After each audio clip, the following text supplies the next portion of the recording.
Assalamualaikum warahmatullahi wabarakatuh. Halo semuanya, balik lagi dengan saya Delanis Priputri dengan NPM A1M020021 dari kelas 4A.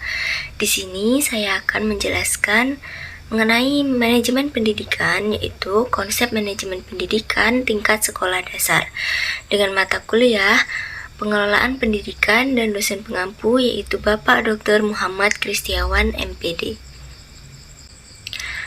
Pertama, yaitu ada pengertian manajemen sekolah dasar. Manajemen sekolah dasar merupakan kegiatan mengelola atau mengatur sekolah dasar. Dengan kata lain, manajemen sekolah dasar berarti penggunaan orang-orang dan sumber daya yang lain untuk mencapai tujuan sekolah dasar tersebut. Di sekolah dasar, kepala sekolah sebagai pengelola perlu menggunakan manusia, material, dan sumber daya finansial untuk memenuhi tujuan sekolah yang telah diterapkan. Sebagian besar, guru-guru di sekolah dasar memiliki tanggung jawab di dalam melaksanakan manajemen sekolah dasar. Peran manajemen yang dilakukan oleh guru-guru di sekolah dasar antara lain sebagai berikut. Yang pertama, ada bekerja sama dengan kepala sekolah dan guru-guru yang lain dalam persiapan dan juga pengembangan pengajaran, bahan ajar, program, metode, dan penilaian. Yang kedua, berpartisipasi dalam pertemuan yang berhubungan dengan kurikulum sekolah atau administrasi serta organisasi sekolah. Yang ketiga, berkontribusi pada seleksi pengembangan profesional dari guru yang lain. Yang keempat, yaitu mengkoordinasikan atau mengelola pekerjaan guru-guru lain. Dan yang kelima, melakukan pengelolaan kegiatan yang berhubungan dengan kurikulum dan berpartisipasi pada bagian yang dibutuhkan dalam review dan pengembangan fungsi sekolah. Dan yang terakhir, yang keenam, yaitu ada berpartisipasi dalam tugas administrasi dan orang-orang yang memberikan dukungan kepada guru serta mengalokasikan peralatan dan juga material. Selanjutnya yaitu ada kerangka manajemen sekolah dasar. Kerangka manajemen untuk sekolah dasar harus meliputi pernyataan eksplisit mengenai kewajiban dan tanggung jawab semua pegawai sehubungan dengan manajemen pembelajaran siswa dan kurikulum. Manajemen kurikulum meliputi semua anggota komunitas sekolah dasar yang bekerja sama sebagai sebuah tim. Kerangka manajemen sekolah dasar yaitu ada jadwal dan prosedur untuk perencanaan anggaran tahunan sekolah, peran kepala sekolah di dalam penyusunan anggaran tahunan, laporan yang diinginkan pemerintah dari kepala sekolah mengenai kinerja sekolah secara umum dan pengeluaran anggaran, wewenang yang didelegasikan kepala sekolah, pengaturan untuk melakukan otorisasi pembayaran, menyetujui prosedur untuk mengisi kekosongan pegawai, dan pengaturan manajemen pada saat ketidakhadiran kepala sekolah. Manajemen setiap sekolah dasar melibatkan seluruh pegawai di sekolah dasar tersebut pada tingkatan yang signifikan.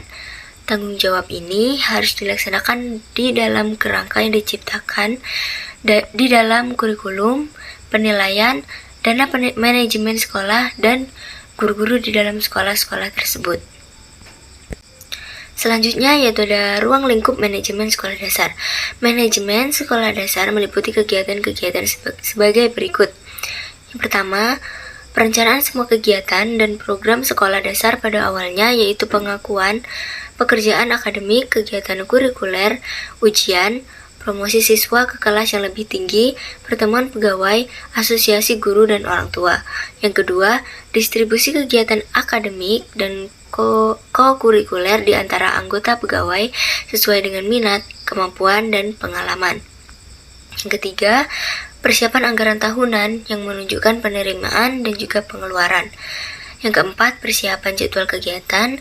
Yang kelima, penyediaan pegawai. Yang keenam, penyediaan peralatan dan furnitur termasuk pembelian, pemeliharaan, dan perbaikan. Yang ketujuh, penyediaan buku untuk perpustakaan sekolah termasuk pembelian dan pemeliharaan. Yang kedelapan, organisasi kegiatan ko-kurikuler. Dan yang kesembilan, pemeliharaan catatan. Yang ke-10, pengawasan kelas secara reguler. Yang ke-11, pengaturan ujian setiap bulan, setiap semester, dan setiap tahun. Dan yang ke-12, yaitu promosi siswa ke kelas yang lebih tinggi, koordinasi pekerjaan guru, dan lain-lain. Selanjutnya yaitu adalah sekolah yang dasar yang efektif. Sekolah dasar yang efektif merupakan sekolah yang memenuhi kebutuhan yang diidentifikasi secara lokal dari sumber daya yang ada dan menjamin bahwa siswanya datang secara teratur dan memiliki hasil tes yang baik.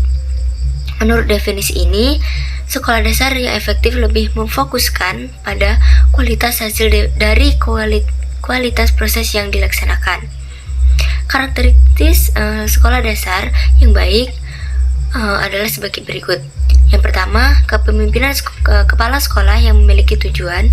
Yang kedua, keterlibatan kepala sekolah.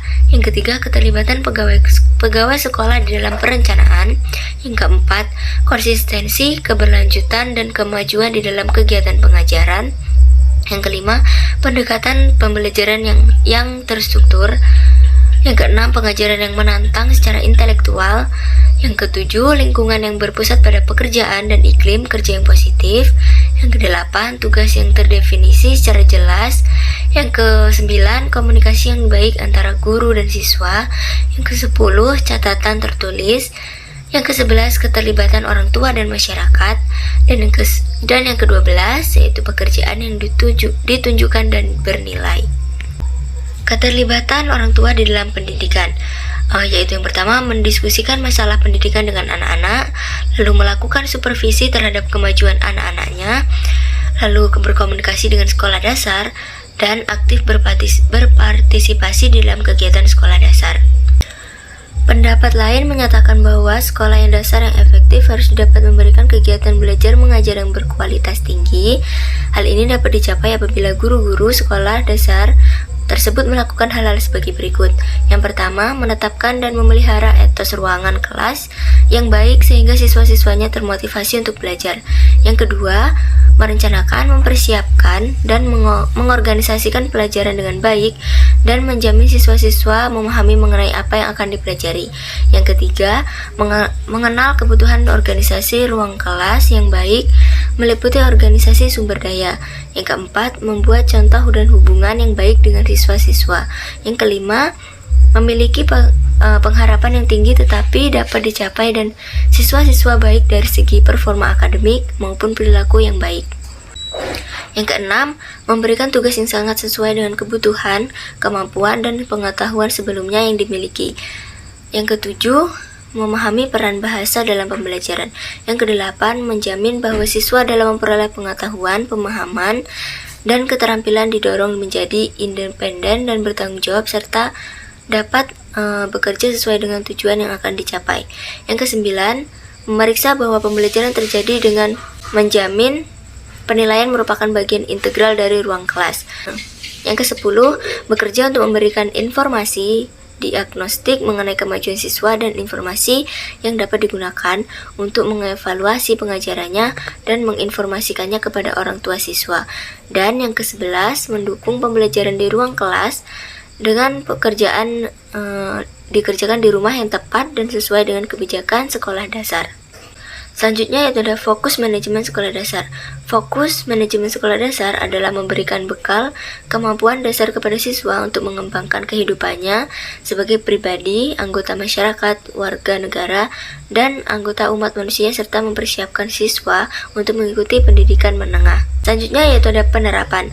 Untuk meningkatkan mutu lembaga pendidikan ada 5 hal yang harus diterapkan, yaitu yang pertama, pengembangan dan perbaikan kurikulum berbasis kompetensi. Yang kedua, memperhatikan kondisi kebutuhan siswa dan juga masyarakat. Yang ketiga, sistem evaluasi yang ada hendaknya dirancang dengan berbasis keahlian peserta didik. Ini berarti sistem pendidikan yang dijalankan lebih menitik beratkan kepada pengukuran kemampuan peserta didik pada ranah psikomotor daripada hanya sekedar memiliki dan pengetahuan dan keahlian yang diajarkan pendidik.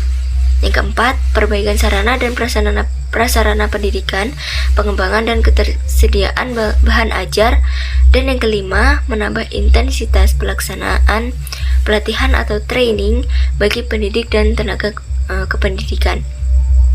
Menurut Umedi 1999, ada 2 faktor penyebab perbaikan mutu selama ini tidak berjalan dengan lancar, yaitu yang pertama, strategi pembangunan pendidikan masih lebih besar pada input oriented.